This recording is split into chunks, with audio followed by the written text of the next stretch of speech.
Your English is lying to you. You think you're communicating, but as long as you keep using words like good or nice, you are just a background character in your own life. Oh, it's a nice day. Stop it. It's December 23rd, 2025, and you have exactly 8 days left to stop sounding like a child. He's right!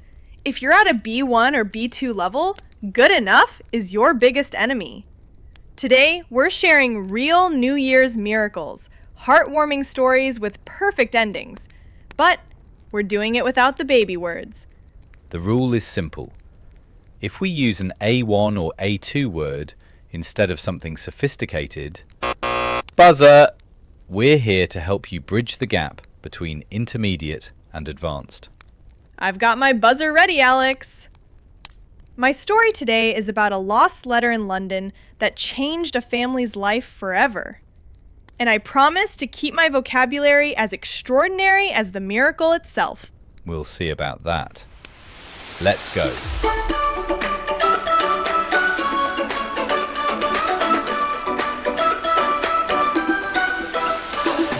So imagine London 3 years ago on a night just like this one, December 23rd.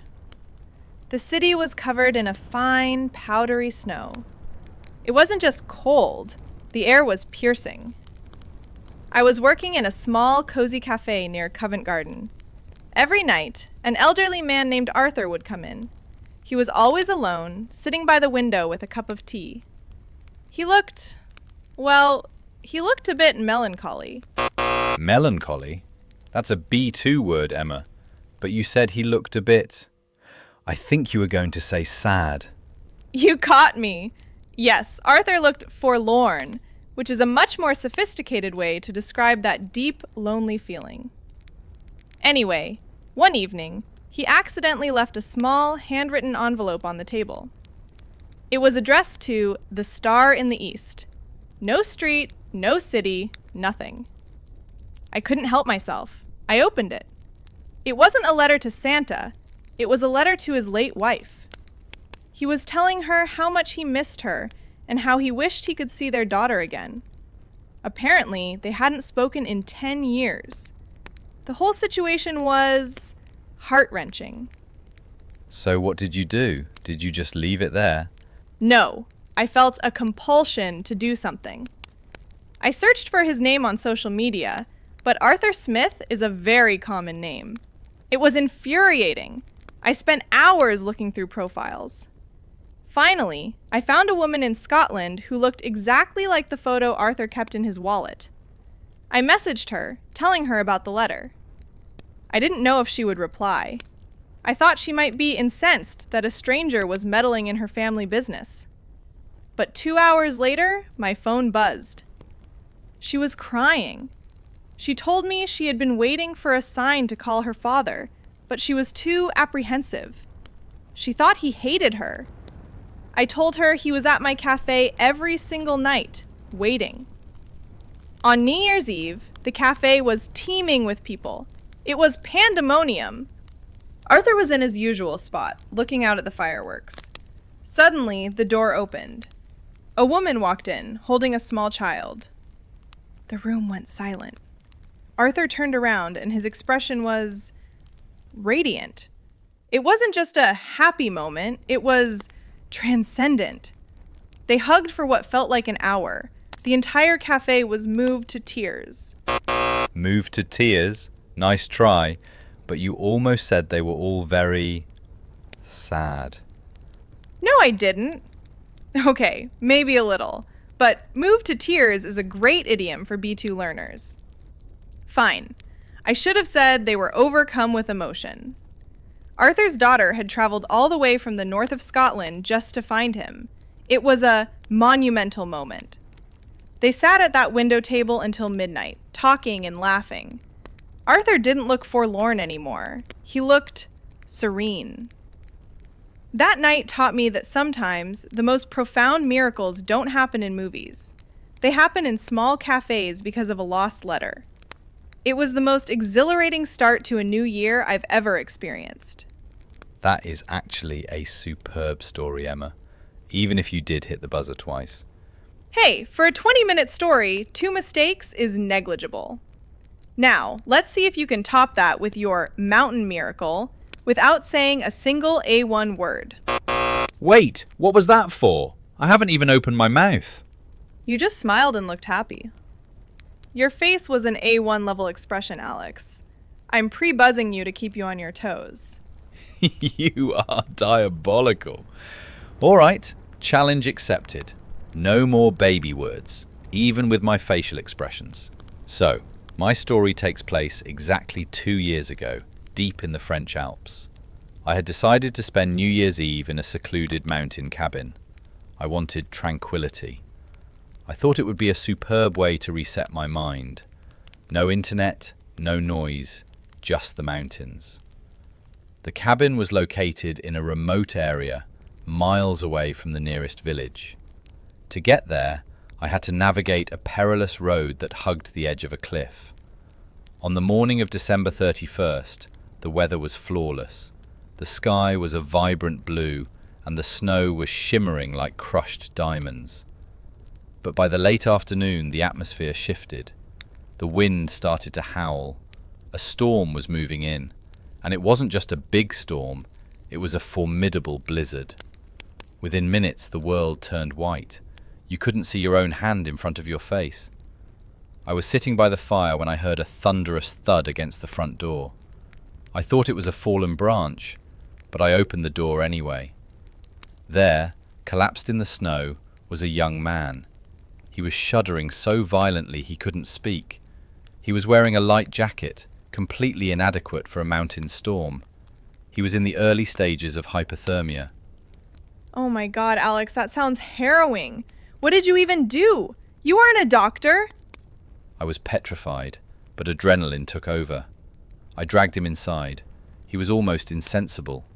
I realized he must have been hiking and got disoriented in the whiteout. I had no cell service. I felt utterly impotent.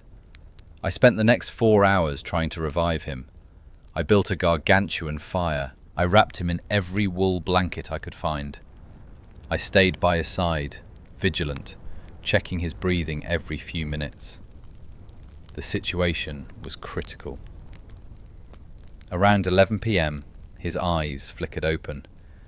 He looked at me, bewildered, and whispered a name. Sophie. I thought he was hallucinating, but then, above the sound of the wind, I heard a faint scratching at the door.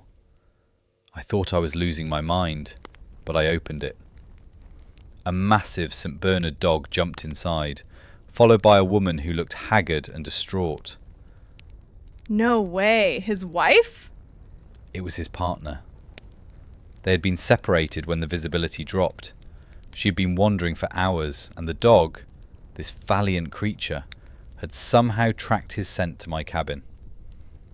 When she saw him on the floor, alive, she didn't just look happy. Her face was luminescent with relief. We rang in the new year together in that tiny cabin. We didn't have a big party. We had a profoundly intimate celebration of life. We shared a bottle of old wine I'd brought. The camaraderie we felt was unparalleled. These two strangers felt like family. The next morning, the sun came out. The landscape was breathtaking. A rescue team finally reached us, and as they were leaving, the man turned to me and said I'd saved his life. But I told him it wasn't me. It was the providential arrival of his partner and that dog. It taught me that even in the most desolate and bleak moments, there is a latent kindness in the universe.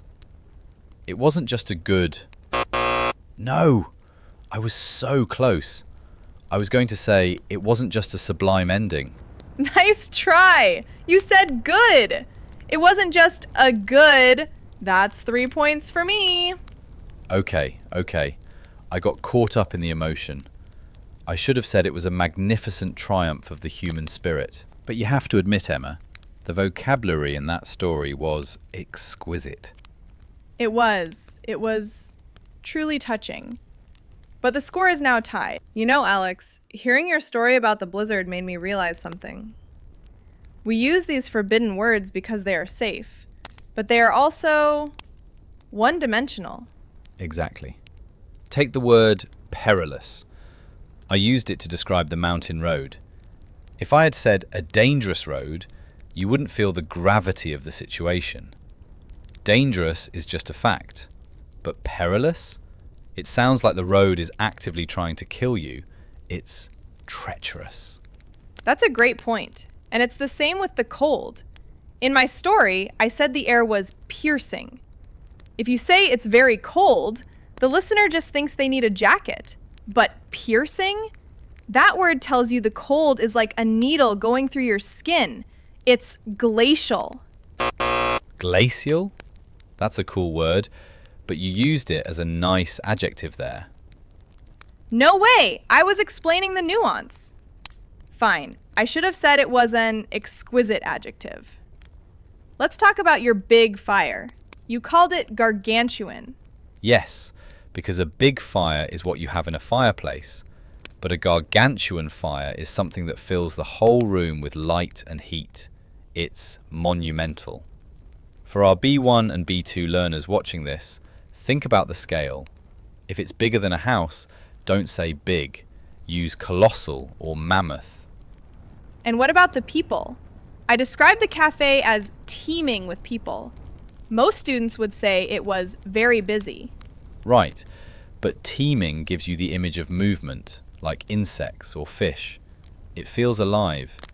And when that movement becomes disordered, that's when we use pandemonium. If you're in a crowded mall on December 23rd, it's not just it's pandemonium. It's a bedlam. I love that.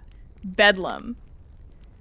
I also noticed we both struggled with the H word. Happy. It's the hardest one to kill. Because happy is a blanket that covers everything. But when Arthur's daughter walked in, she wasn't happy. You said she was radiant. Yes, because radiant means the joy is coming from inside and shining out. It's luminescent. And when your life changes in a second, it's transcendent. It goes beyond a simple emotion. It's a spiritual shift. And in my story, when the couple was reunited, I used euphoric. That's the peak. That's the mountaintop of emotion. If you've just survived a blizzard, you aren't happy. You are euphoric. Alex, you also used a word I think many B2 learners get confused with. Haggard. You said the woman looked haggard and distraught. Good catch. Haggard is about the physical appearance of exhaustion. It's when your face looks thin and tired from stress or hunger. You look gaunt. And distraught is the mental state. You're so upset you can't think clearly. So she was physically haggard and mentally distraught. See how much more vivid that is than saying, she looked very tired and very sad. It's like painting a picture in 4K instead of 480p. Speaking of 4K, we've covered a lot of ground, but we are still 8 days away from the new year. We've had a letter to nowhere and a miracle in the Alps. I think we need one more story to really solidify this 2025 vocabulary. Something that happened recently. Something extraordinary. I have one, but this time, let's up the stakes. No A1, A2, or B1 words. Only B2 and C1. If we use a word like small, slow, or fast, the buzzer goes crazy. Oh, wow. You're formidable, Alex. But I'm in. Let's show them what advanced really sounds like. If you're still here, you are doing great. Damn it! I was going to say you were doing phenomenally. I told you! The basics are everywhere! Take a second, grab some more cocoa, and get ready for the final, most refined story of the night. All right, Emma. This is it. The final story of 2025. No safety nets, no basic vocabulary. We are aiming for the zenith of English expression. My heart is Pounding. I'm ready.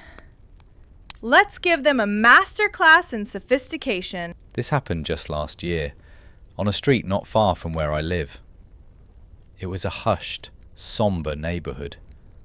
There was an elderly woman named Mrs. Gable who lived at the end of the road. She had become reclusive after her husband passed away. Her house was always dark, even during the holidays. It was disheartening to see. On December 23rd, the neighbours had a unanimous idea.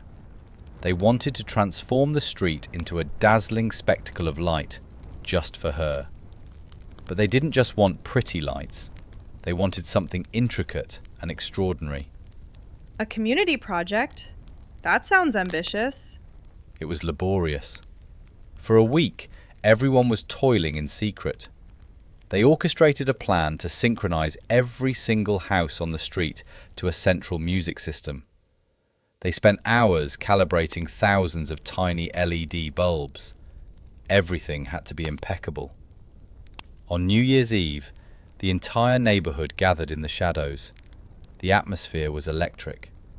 They waited until exactly 11:55 p.m. But then, a catastrophe struck. The main generator malfunctioned. No, after all that meticulous preparation? It was devastating. The silence was oppressive. Everyone stood there, morose, thinking the miracle was extinguished. But then, something serendipitous happened. A young boy, no older than 6, stepped into the middle of the street.